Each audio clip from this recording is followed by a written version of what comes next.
அனைவருக்கும் வணக்கம். மீனராசிக்காரர்களுக்கு தூள் கிளப்பும் வாரமாக இந்த வாரம் அமையக்கூடிய வாய்ப்பை எந்தெந்த கிரகநிலைகள் உருவாக்கி கொடுக்கின்றன. அதே வேளையில் மீனராசிக்காரர்களை பொறுத்த வரைக்கும் இவை நடந்தே தீரும், அலட்சியம் வேண்டாம், சில விஷயங்கள்ல கண்ணும் கருத்துமாக செயல்பட வேண்டிய நிகழ்வுகளாக எவையெல்லாம் அமைந்துள்ளன என்பதை ஆராய்ந்து பார்க்கும் போது மீனராசிக்காரர்களை பொறுத்த வரைக்கும் 22/8/2024 முதல் 29/8/2024 வரை கிரகநிலைகளின் அமைப்பை ஆராய்ந்து பார்த்தால் நிச்சயமாக ராசியின் அதிபதியாக இருக்கக்கூடிய குரு பகவான் தைரியஸ்தானம் என்று சொல்லக்கூடிய 3 வலுவாக சஞ்சரிக்கிறார். அவருடன் முற்பகுதியில் மிகவும் வலுவாக செவ்வாயும் இணைந்து சஞ்சரிக்கிறாருங்க. 26ஆம் தேதிக்கு பிறகு சுகஸ்தானம் என்று சொல்லக்கூடிய 4ஆம் இடத்திற்குள் மங்களகாரகனான செவ்வாய் நுழைகிறார். இது நிச்சயம் சாதகமற்ற ஒரு அமைப்பாக பார்க்கப்படுகிறது. அர்த்தாஷ்டக செவ்வாயால் சின்ன சின்ன தடைகளை சந்திப்பதற்கான சூழல் உருவாகலாம். ஆனால் முற்பகுதியில் மிக வலுவாக தான் இருக்கிறார். எனவே இந்த வாரத்தில் பெரிய அளவில் சிரமங்கள் எதுவும் செவ்வாயின் அமைப்பால் நிச்சயமாக இல்லை. அதே போன்று ராசியின் உச்ச அதிபதியாக இருக்கக்கூடிய சுக்கிரன் முற்பகுதியில் 6ஆம் இடத்திலும் பிற்பகுதியில் 7ஆம் இடத்தில் நீச்சம் பெற போகிறார். ராசியின் உச்ச அதிபதியான சுக்கிரன் 7இல் நீச்சம் பெறுவது பெரிய அளவிலான சிரமங்களை நிச்சயமாக ஏற்படுத்தாது. எனவே நல்ல மாறுதல் வலுவாக உண்டு. இருப்பினும் எந்த பணியிலும் அவசரம் காட்ட வேண்டாம். நிதானத்துடனும் பொறுமையுடனும் செயல்படக்கூடிய பணிகளில் நிறைவான வெற்றி பெறுவதற்கான யோகம் உண்டு. ரூணரோக சத்ருஸ்தானாதிபதியாக இருக்கக்கூடிய சூரியன் 6ஆம் இடத்தில் ஆட்சி பலம் பெற்று சஞ்சரிக்கிறாருங்க. ஆளுமையும் அதிகாரமும் கொண்ட சூரியன் 6இல் ஆட்சி பலம் பெற்றிருப்பது அமோகமான வளர்ச்சியை உருவாக்கி கொடுக்கக்கூடிய இனிமையான சந்தர்ப்பமாக நிச்சயம் மீனராசிக்காரர்களுக்கு அமைகிறது. பஞ்சமஸ்தானமாகிய 5இல் வித்யாகாரகரான புதன் சஞ்சரிக்கிறார். திரயஸ்தானமாகிய 12இல் நிலை கொண்டிருக்கக்கூடிய சனி ஆட்சி பலம் பெற்று அங்கு வக்ரம் பெற்றிருப்பது முதன்மையான யோக பலனை 7.5 சனியில் பெற்றுக் கொடுக்கிறாருங்க சனி பகவான். நிழல் கிரகமாக இருக்கக்கூடிய ராகு ஜென்மத்திலும் மோட்சக்காரகரான கேது 7இலும் சஞ்சரிக்கிறார். கேதுவின் மீது குருவின் சுப பார்வை அபரிவிதமாக பதிவதால் பல்வேறு வகையான தடைகள், எதிர்மறையான சிந்தனைகள், கற்பனையான பயம் நிச்சயமாக விலகும். ஆனால் அதே வேளையில் ஜென்மராசியில் நிலை கொண்டிருக்கக்கூடிய ராகுவால் சில சிரமங்களை சந்திப்பதற்கான சூழல் நிச்சயமாக உண்டு என்பதை மீனராசிக்காரர்களுக்கு கிரகநிலைகள் உறுதிப்படுத்துகின்றன.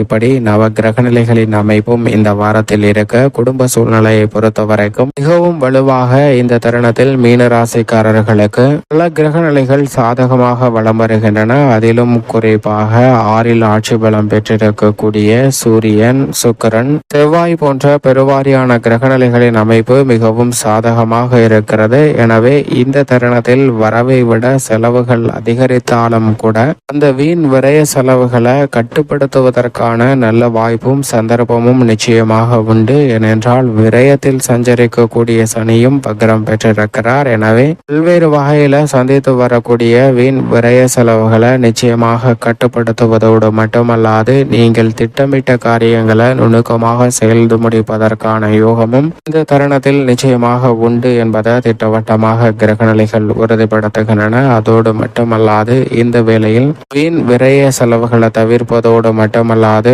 உடல் நலம் சார்ந்த பணிகளிலும் நல்ல முன்னேற்றம் சந்திப்பதற்கான சூழல் உண்டு. உடல் நல தொல்லைகளில் சந்தித்து வரக்கூடிய பல சிரமங்கள் இந்த தருணத்தில் நிச்சயமாக விலகும். சூரியன் 6இல் ஆட்சி பலம் பெற்றிருப்பதால் ஆரோக்கிய தொல்லைகள் முற்றிலும் விலகுவதற்கான யோகம் வலுவாக உண்டு. அது மட்டுமல்லாது இந்த வேளையில் கடன் சார்ந்த தொல்லைகள் மறைமுகமாக சந்திக்கக்கூடிய மீனராசிக்காரர்களுக்கு பல சூழ்ச்சிகள் போன்ற அனைத்திலும் நல்ல மாறுதலை நிறைவாக சந்திப்பதற்கான முதன்மையான யோகம் கிடைக்கிறது. திட்டமிட்டபடி பல காரியங்களை நுணுக்கமாக செய்வதோடு மட்டுமல்லாது அவற்றில் ஏற்படக்கூடிய தடைகளை களைந்து நல்ல முன்னேற்றத்தை நிறைவாக பெறுவதற்கான யோகமும் வலுவாக கிடைக்கக்கூடிய ஒரு தருணமாக பார்க்கப்படுகிறது. உத்தியோக ரீதியாக விரயத்தில் சனி சஞ்சரிப்பது அவ்வளவு சாதகமான அமைப்பு இல்லை என்றாலும் கூட அங்கு அவர் வக்ரம் பெற்றிருப்பதால் இந்த தருணத்தில் பணிச்சுமை நிச்சயமாக குறையும். உத்தியோக ரீதியாக எதிர்பார்க்கக்கூடிய நியாயமான சலுகைகள் கிடைக்கும். நீண்ட காலமாக தடையை சந்தித்து வரக்கூடிய பல்வேறு வகையான சலுகை மாறுகள், நிலுவையில் உள்ள பல நிகழ்வுகள் போன்ற அனைத்திலும் நல்ல மாறுதலை நிச்சயமாக சந்திப்பதற்கான யோகம் நிச்சயமாக கிடைக்கிறது. எனவே நீங்கள் எதிர்பார்க்கிறபடி ஊதிய உயர்வு, பதவி உயர்வு உள்ளிட்ட பல நன்மை நிறைந்த விஷயங்கள் மிக சிறப்பாக தூள் கிளப்பக்கூடிய வகையில் அமைவதற்கான யோகம் உண்டு. புதிய வேலை வாய்ப்பு, சக ஊழியர்களின் ஒத்துழைப்பும் சாதகமாக அமையக்கூடிய ஒரு தருணமாக பார்க்கப்படுகிறது. மேல் அதிகாரிகள் மற்றும் நிர்வாகத்தினுடைய ஒத்துழைப்பு என்பது சாதகமாக மிக பெரிய அளவில் வரவேற்கத்தக்க முன்னேற்றத்தை அள்ளி கொடுக்கக்கூடிய அமைப்பை நிச்சயமாக பெற்று தருகிறது. எனவே பல்வேறு வகையான சங்கடங்கள் நிச்சயமாக இந்த தருணத்தில் மீன ராசிக்காரர்களுக்கு விலகும். தொழில்துறை, வியாபாரத்துறை ரீதியாக எவ்வளவு போட்டிகள் இருந்தாலும் கூட அத்தனை போட்டிகளையும் குறைத்து மிக பெரிய அளவில் வளர்ச்சியும் முன்னேற்றத்தையும் நிறைவாக பெறுவதற்கான யோகம் உண்டு. திடீரென வரக்கூடிய பிரச்சனைகளை கூட திறன்பட கையாளுவதற்கான முதன்மையான யோகம் இந்த தருணத்தில் மீன ராசிக்காரர்களுக்கு நிச்சயமாக கிடைக்கிறது. ஆனால் அதே வேளையில் அனுபவமற்ற பணிகள்ல, அனுபவமற்ற தொழில்கள்ல முதலீடு செய்ய வேண்டாங்க. உங்களுடைய அனுபவம் இருக்கக்கூடிய பணிகளில் மட்டும் முயற்சி செய்யுங்க. அனுபவம் இல்லாத பங்குச்சந்தை முதலீடு போன்றவற்றில் ஈடுபடுவதால் பண இழப்பை சந்திக்க வேண்டிய சூழலுக்கு தள்ளப்படுவதற்கான வாய்ப்பும் விரேசனையின் ஆதிக்கத்தில் இருக்கக்கூடிய மீனராசிக்காரர்களுக்கு உண்டு.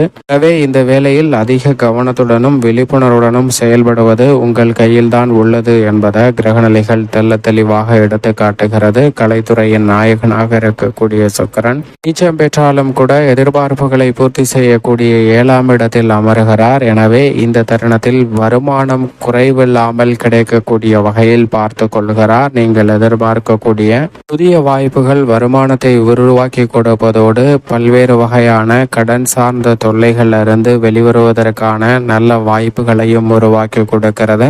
எனவே திட்டமிடக்கூடிய அனைத்திலும் மிக சிறப்பான நுணுக்கமான வளர்ச்சியை நிறைவாக பெறுவதற்கான யோகம் இந்த தருணத்தில் நிச்சயமாக கிடைக்கிறது. பல்வேறு வகையான தடைகள், சிக்கல்களை விலக்கி நல்ல முன்னேற்றத்தை பெறுவதற்குரிய வகையிலும் நல்ல சந்தர்ப்பங்கள் உருவாகிறது. அரசியல் சார்ந்த பணிகளில் பெருவாரியான கிரகநிலைகள் அரசியல் சம்பந்தப்பட்ட பணிகளுக்கு சாதகமாக வலம் வருகின்றன. எனவே நீங்கள் எதிர்பார்க்கிறபடி கட்சியிலும் மக்கள் மத்தியிலும் சிறப்பான வளர்ச்சியும் முன்னேற்றத்தையும் இந்த தருணத்தில் நிச்சயமாக நிறைவாக பெற முடியும்.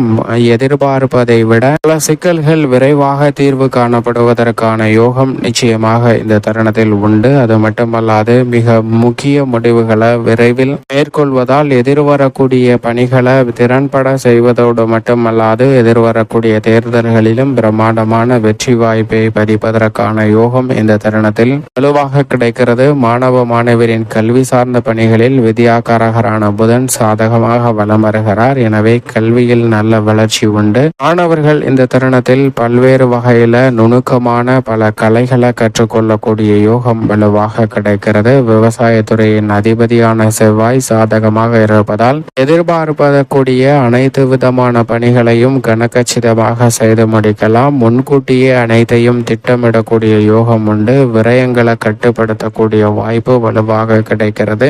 கால்நடை வளர்ப்பில் நல்ல முன்னேற்றம் உண்டு. பெண்மணிகள் திட்டமிடக்கூடிய காரியங்கள் அனைத்திலும் எந்தவிதமான சிரமமும் இல்லாமல் வெற்றி பெறுவதற்குரிய வகையில் தைரியஸ்தானத்தை வலுப்படுத்துகிறார். ராசியின் அதிபதி சுக்கிரனும் எதிர்பார்ப்பை பூர்த்தி செய்வதால் திட்டமிட்டபடி பெண்மணிகளுக்கு நல்ல காரிய வெற்றி உண்டு. மேலும் இந்த தருணத்தை மீன ராசிக்கார பெண்மணிகள் சாதகமாக மாற்றிக்கொள்ள நிச்சயமாக வாரத்தில் செவ்வாய்க்கிழமை விரதமிருந்து அருகாமையில் உள்ள முருகப்பெருமாள் ஆலயம் சென்று தீபமேற்றி வழிபாடு செய்யுங்கள். தங்கள் வாழ்வில் சந்திக்கக்கூடிய தடைகள் விலகி நல்ல முன்னேற்றமும் சுபிச்சமும் மீன ராசிக்காரர்களுக்கு நிச்சயம் கிடைக்கும்.